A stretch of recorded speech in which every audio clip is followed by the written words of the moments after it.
Welcome. In this video, we will understand how to use the newly built lab environment for the course Deep Learning 23 AML 161. So as the first step, we will enter into the Windows by logging in as a student, and then we have to take a few steps that we are going to study now.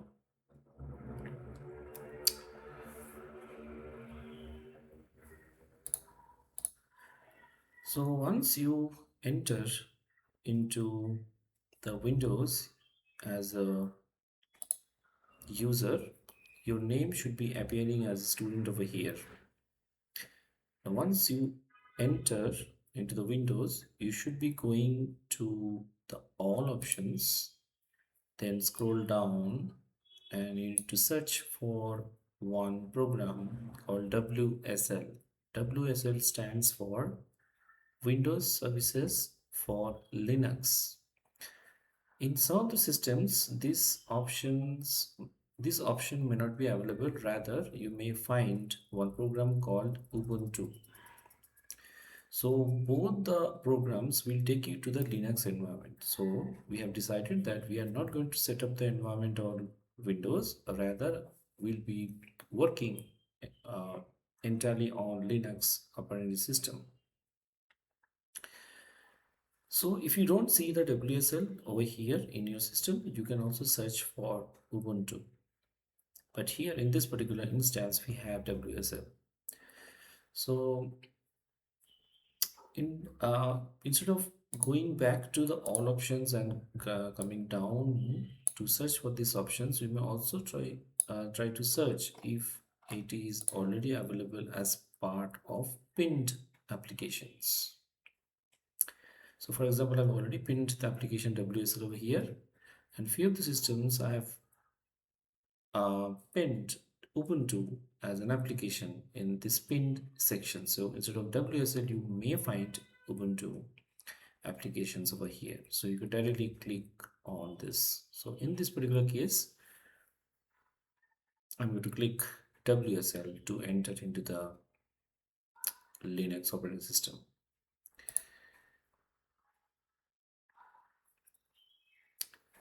So as you can see that WSL is nothing but an application that will take you to the Linux operating system. So in this case, we are using Ubuntu Linux operating system.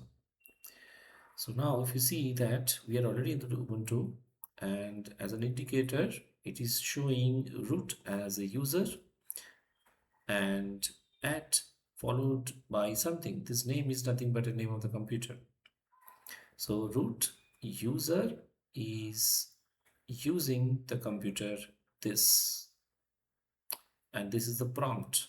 It is active trying to wait um, for my command. It's waiting for the command to be issued. Now it has set of command you need to issue to get into your environment, so that are all listed into the folder called deep learning. But for that you need to go to this PC option and you have to search for other drives. So in my case I have only C drive, so I will go to the C drive and search for this particular folder called deep learning. So if you have multiple drives in your machine, you may not get this folder right into the C drive, because if there's no much space in the C drive, you may find this folder in other drives as well. So you need to search for either under G drive or E drive. In this case, we have deep learning over here. So if you open this folder, you will get, there are quite a few folders. This folder 23ML161 deep learning folder is all about the course specific materials that we have, and this data folder is all about the data sets, and this folder is only for setting up the lab that has already been completed. So you really don't need to open this folder and work with it, because the lab setup has already been completed. But if you're interested to know how it was set up, you can open this text file and see what are the steps that were taken to set up the entire environment across all the machines in the lab. For now, we're not going to get into that. We're going to go back to the previous folder, that is this folder, and we are going to study what is there inside this folder, because this is course specific folder and we are interested to see what is inside. So if you open, we'll see that this folder is called lab test templates, and these templates, if you open this folder, we'll see these are the templates that are already there for all the 10 experiments that we have. So we are going to use these templates for both our regular labs as well as in the lab test. Now going back to the deep learning folder, we have one folder called data, and these are nothing but a set of subfolders having a specific data set. For example, it is showing Caltech 101 data set. This is a housing data set. This is IMDb review data set, and so on and so forth. So these are the all file-based data sets. But in addition to the file-based data set, we are going to deal with few more data sets that are already cached into the runtime. So for that, we don't need any individual physical files. Okay. Now, after understanding what is there inside this folder called deep learning, which could either be located in the C drive, E drive, or D drive based on the availability of the disk space, the next step would be what to issue the command over here so that we can start our development environment. So for that, you can go back to this deep learning folder and open a text file called running a container.txt. So if you open this text file, you will see all the instructions that you should be following to open or get into the environment. So first step is already done. We have already logged into the Windows as a student user. Next step is also already done because you have already opened the Ubuntu terminal, which is nothing but this terminal. We call it the Ubuntu terminal, either by clicking on the application Ubuntu or WSL, whichever is available as an application from the start menu. Now once you have this open, this is the command we should be issuing so that we can start one container. So container is a new concept that we have introduced in this lab to set up the environment, set up the entire development into. So instead of directly setting up the environment into the Windows, we are setting up the environment into the container so that it will give us a lot of advantage um, in terms of portability. So we'll see that.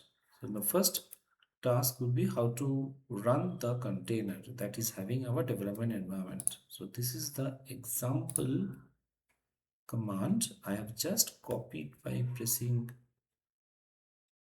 the Control C button, and I'm going to paste it here.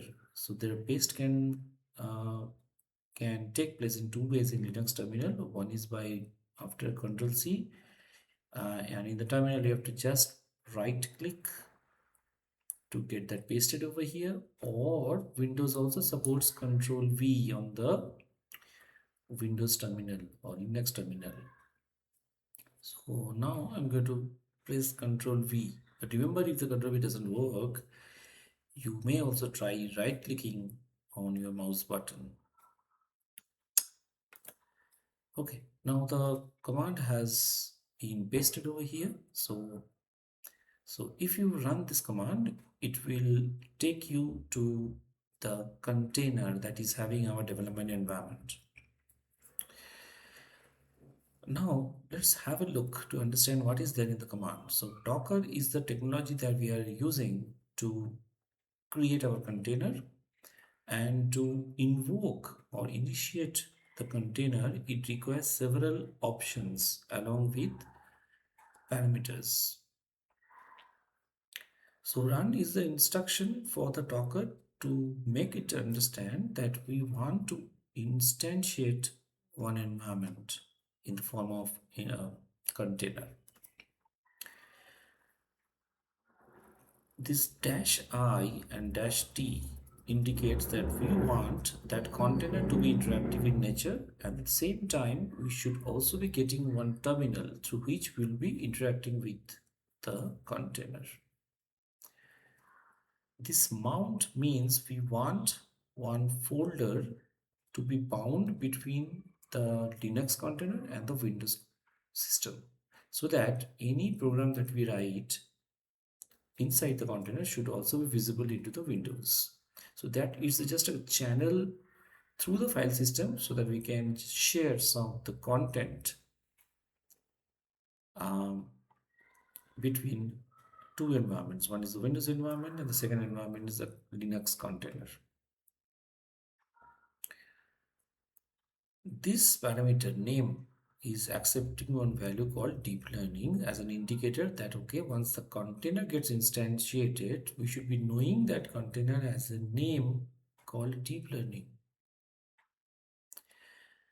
And this parameter P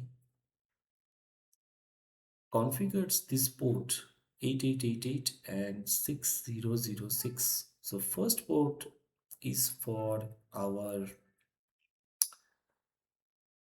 Jupyter Lab user interface, and this one is for TensorBoard, because these are the two UI that will work on a specific port.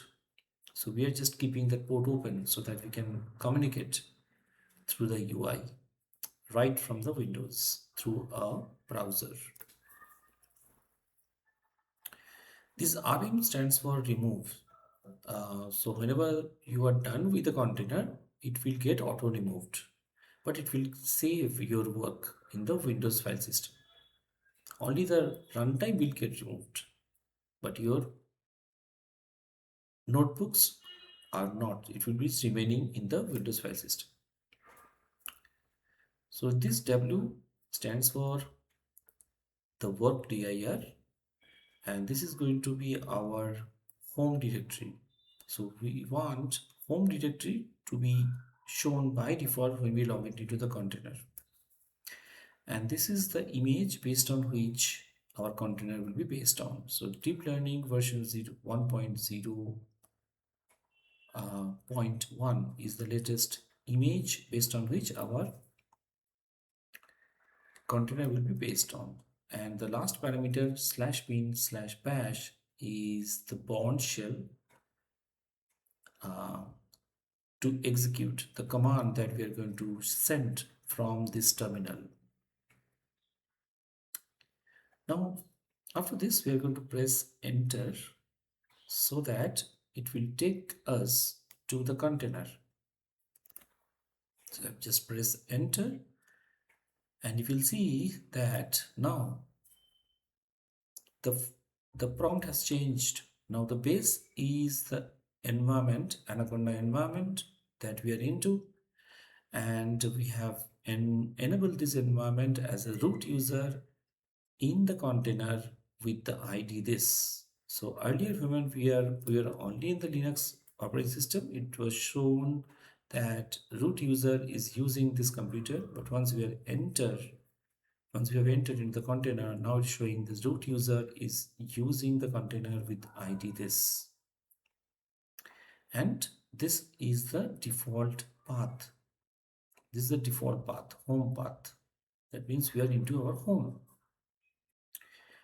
Now the content is running. As we have mentioned that entire development environment has been set up inside the container. So now what is the next step? Now the next step is that we want to open our development environment, which is the Jupyter Lab. Now to open the Jupyter Lab, we want to execute this command. So I've just selected this one and pressed Ctrl C from the keyboard and came here and I have two options, either Ctrl V or the right click from the mouse. So this time I will click right on my mouse, and hopefully it should be pasted, and it has been pasted over here.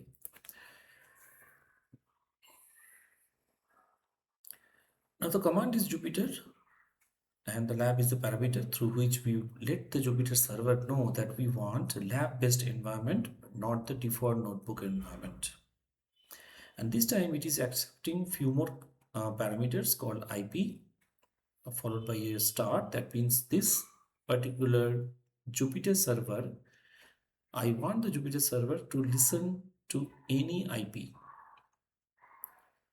And from the port side, we have mentioned 8888 so that the Jupyter server runs on this port, so that we can attach to this particular UI from a browser from the Windows. So that is the reason we have mentioned this port.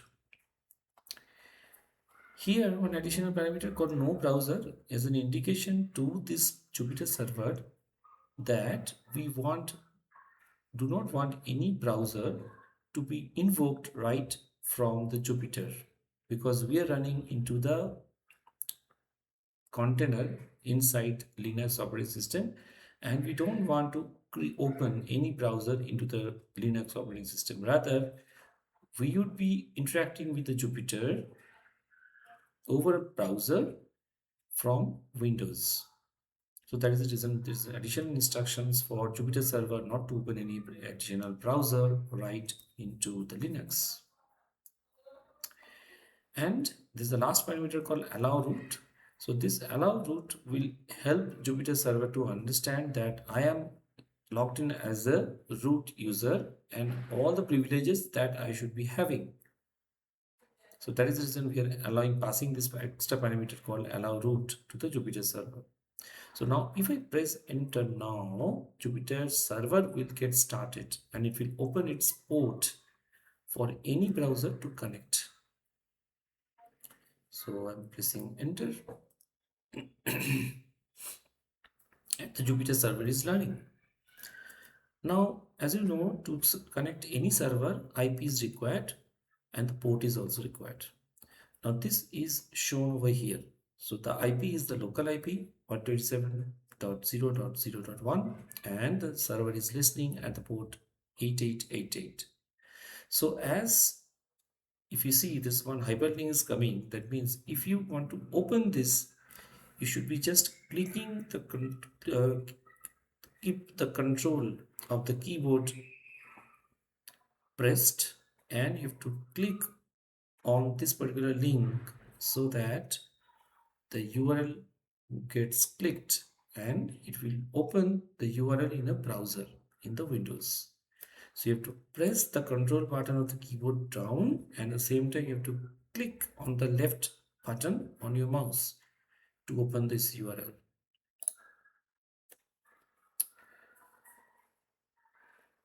Now as you see that now we are into the Jupyter with the lab interface, and this Jupyter server is running into the container into the Linux system, but we are accessing right from Windows. As you can see, we are into the Windows now. Okay, now we are connected to the Jupyter. But one thing I want to tell you that this time we are supporting only the Jupyter, not Visual Studio Code. Due to the various parameters and various requirements, at present we are not supporting Visual Studio Code. So only supported user interface is the Jupyter Lab or Jupyter Notebook. Now what is the next step? The next step is to open the respective template. Here one instruction is that you have to just go to this particular folder. You have to click once more to get into the template list. You will see all the templates, all the 10 templates available to you. But one instruction here is that you should not just open this template and start modifying the code on the right hand side. If you do that, all the changes that we are going to make over here will be permanently get stored over under the lab test template. So You should not be doing this. Rather, the first task that you should be doing is to select which one you're going to do and then select that particular template. For example, if you want to do the experiment on this particular notebook, simple single object detection naive approach dot interactive Python notebook, you have to just select this one and click on copy. Either you can click on copy or Control C. Now you have to come out of this and you have to click on this home folder, and then you have to right click and then click on paste button, or you can directly press Ctrl V from your keyboard, so it would paste over here. And for everyone to know that it is your notebook that you are going to modify, you can additionally click on F2 or right click rename, which is also an F2 button, which has a shortcut. You can mention your name, for example 1PG 23 ml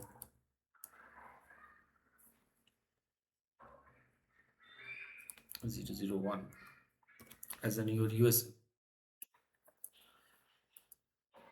and then save it. You can also save with your name as well.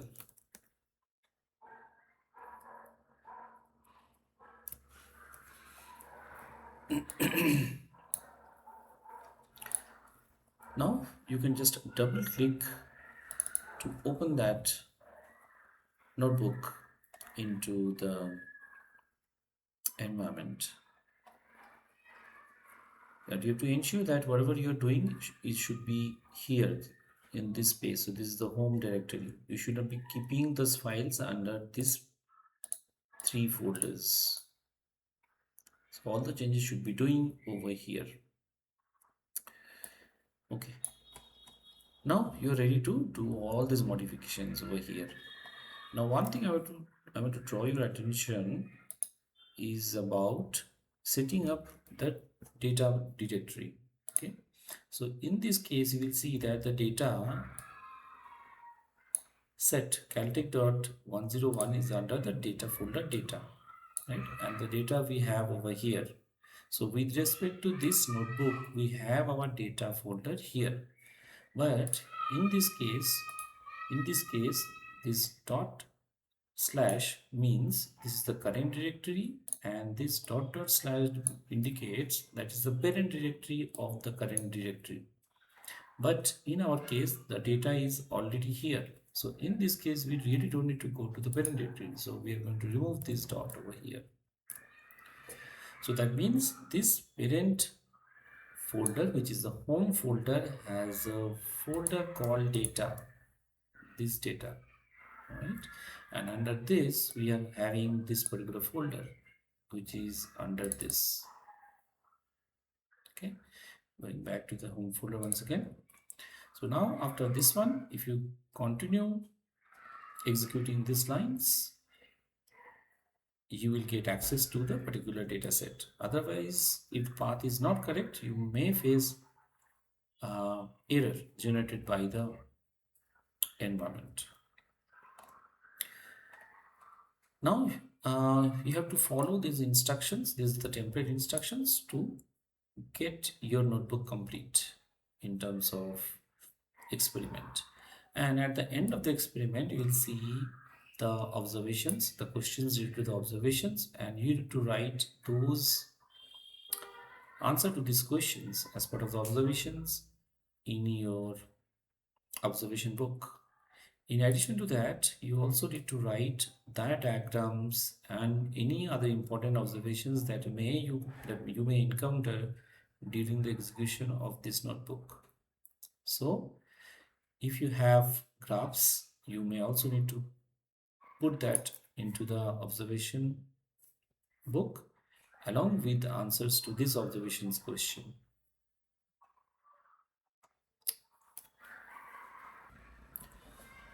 Now once you're done executing this one and after showing to the course instructors, you should be removing this particular notebook file that you have done, that you have completed, either by right clicking and clicking on delete,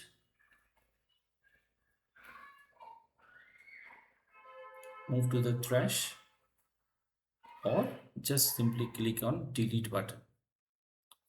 For now I'm just clicking on this button, move to trash.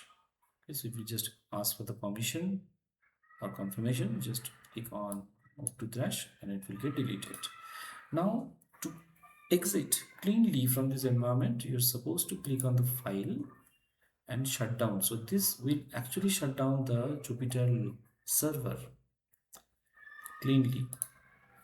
So you have to confirm the shutdown and it will show you one message called server stopped. And once you get the server stopped, if you go back to the terminal, you will see it has exited by showing the message shutting down for extensions. So, and now once again you are in the prompt of the container. Okay, now after this, as the server connection as the server is actually stopped, it is showing this error. This is quite natural. You just click on close and the server is already stopped, so you can click on this close button, but you should not be closing without proper shutdown and getting that message as confirmation. Now I want to explain this to you to understand how this container is actually working. So whenever we log in into the Windows, so this area is showing we are in the Windows, and this is our the folder of our interest. So this folder is having one child folder, deep learning, and under this it is having these subfolders that we have already seen. Now these are on the Windows, but when we deal uh, with container which is having our environment, this actually creates one channel to this particular physical folder. So you can think of this as a mapping. So home being represented as a folder into the host operating system. So that is the concept of bind. So we have bound this host system or folder structure as a home directory into the container. And in addition to that, the Linux has its own file system inside the container. And there's one Jupyter server that we have already seen how it works inside the container. And it also has one cached dataset in addition to the dataset that we have here, which are basically the file-based dataset. Some of the datasets that are cached. So for that, you really don't need to specify any path the way we have set up, yeah, as far as getting datasets from this data path.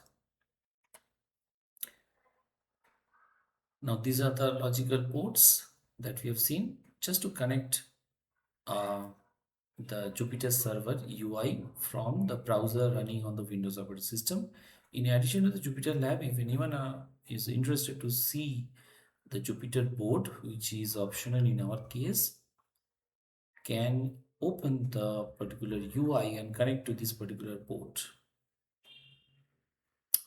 So this is how the container works inside the Windows operating system.